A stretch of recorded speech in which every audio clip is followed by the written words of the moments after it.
Hello friends, নানান ব্যঞ্জনে আজ তোমাদের সবাইকে স্বাগত জানিয়ে ঘরোয়াভাবে একটা আলুর চপ বানিয়ে দেখানো হবে। এখানে আলুগুলোকে ভালো করে ধুয়ে নেওয়া হয়েছে এবং এইভাবে টুকরো করে নেওয়া হবে। এখন আলুগুলোকে টুকরো করে নিয়ে একটা কড়াইতে লবণ দিয়ে সিদ্ধ বসিয়ে দেওয়া হয়েছে। সিদ্ধ হয়ে গেছে, আলুগুলোকে এইভাবে ছুলে নেওয়া হয়েছে।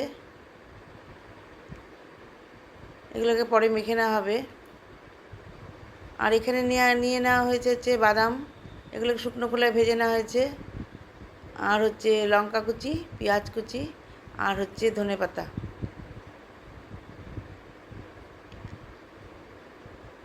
এখন এদিকে কড়াই বসিয়ে দেওয়া হয়েছে। এখানে কিছুটা তেল, সর্ষের তেল নেওয়া হয়েছে।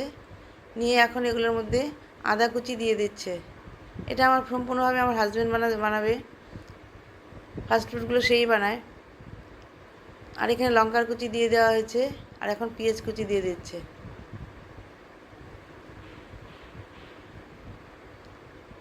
সে রেলওয়ে সার্ভিসম্যান, কিন্তু সে এগুলো করতে খুবই ভালো পায়।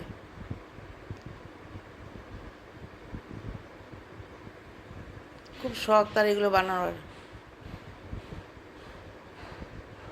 এখন সবগুলোকে ভেজে নিচ্ছে।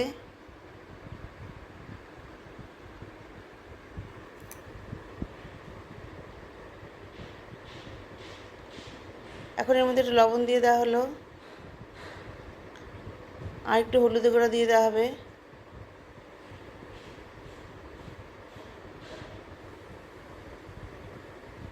দিয়ে একটু ভালো করে লবণ আর হলুদটাকে মিশিয়ে নিচ্ছে।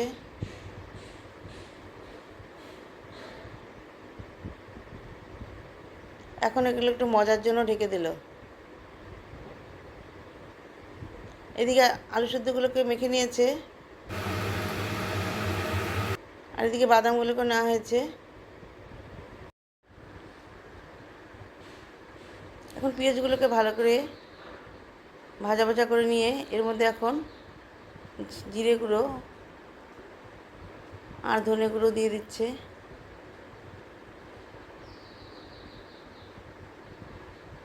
আর এদিকে ম্যাগি ম্যাজিক মশলা এটা দিয়ে দিচ্ছে 1 প্যাকেট। আর এখানে বাদাম ভাজাগুলো দিয়ে দিচ্ছে। আর এখানে ধনেপাতা দিয়ে দিচ্ছে। এর মধ্যে ছোলা দিলেও বেশ খুব ভালো লাগে, কিন্তু আমাদের ফট করে বানানো হচ্ছিল বিকালবেলায়, সেই জন্য আর ছোলা ভিজানো ছিল না, সেই জন্য দেওয়া হয়নি, যেন বাদামটাকে দিয়ে দেওয়া হয়েছে। আর এখানে এর মধ্যে আলুগুলো দিয়ে, আলু সিদ্ধগুলোকে দিয়ে ভালো করে মিশিয়ে নেবে।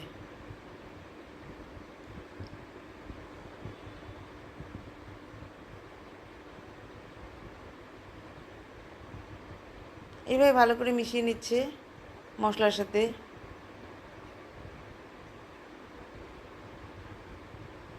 এখন এর মধ্যে একটু বিট লবণ ছড়িয়ে দিল।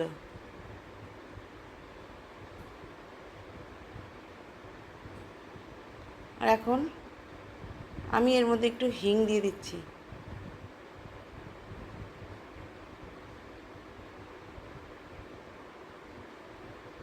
দিয়ে ভালো করে মিশিয়ে নিয়ে এখন এর মধ্যে একটু চিলি ফ্লেক্স দিয়ে দেওয়া হলো।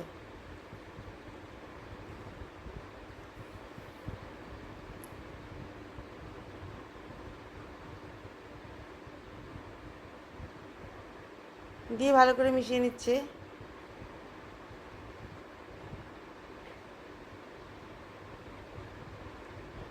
চপের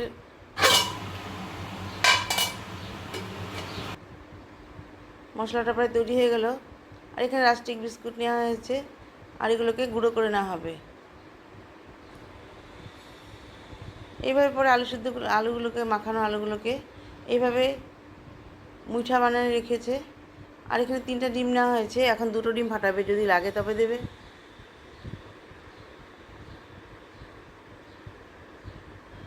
এখন ডিমটা একটা বাটির মধ্যে ঢেলে নিয়েছে। আর এদিকে বিস্কুটের গুঁড়োগুলো করা হয়েছে। এখন ডিমের মধ্যে এইভাবে ডুবিয়ে ডুবিয়ে নিয়ে তারপর বিস্কুটের গুঁড়ো দিয়ে এইভাবে মাখিয়ে নিয়ে কিছুক্ষণ রেখে দেবে সবগুলোকে এইভাবে।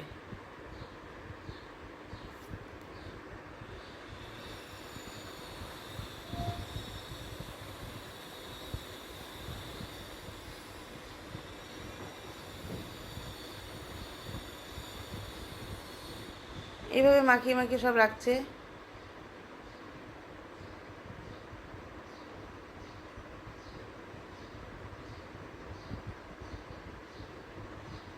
বন্ধুরা, তোমাদের যদি সামান্য একটু ভালো লাগে তাহলে অবশ্যই আমার পাশে থাকবে এবং আমাকে কমেন্টস করবে এবং সামান্য একটু সাবস্ক্রাইব করে দিবে। তাহলে তোমাদের সঙ্গে আমার পরিচয় হবে এবং খুব ভালো লাগে আমার সবার সঙ্গে পরিচয় হতে। আর আমি একটু তোমাদেরকে জানতে পারবো। আর তোমাদের কাছে যদি ভালো ভালো রেসিপি থাকে তাহলে আমাকে অবশ্যই জানাবে। এখন কিছুক্ষণ রেস্ট করে রেখে তারপর এগুলোকে এখন ভাজা করতে দিয়ে দিয়েছি একটা প্যানের মধ্যে। আমি একটু মোবাইলটা উল্টাভাবে ধরেছি, সেই জন্য একটু অসুবিধা হচ্ছে তোমাদের দেখতে, একটু মানিয়ে নেবে।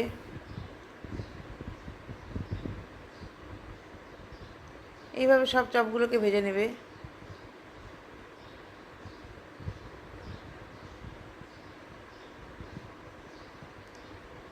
বন্ধুরা, তোমরা সবাই ভালো থাকবে এবং সুস্থ থাকবে এবং অবশ্যই আমার পাশে থাকবে। এইভাবে চপগুলো ভাজা হয়ে গেছে। এখন এইভাবে চপগুলোকে সাজিয়ে রাখা হয়েছে। নমস্কার বন্ধুরা, তোমরা আমার পাশে থেকো।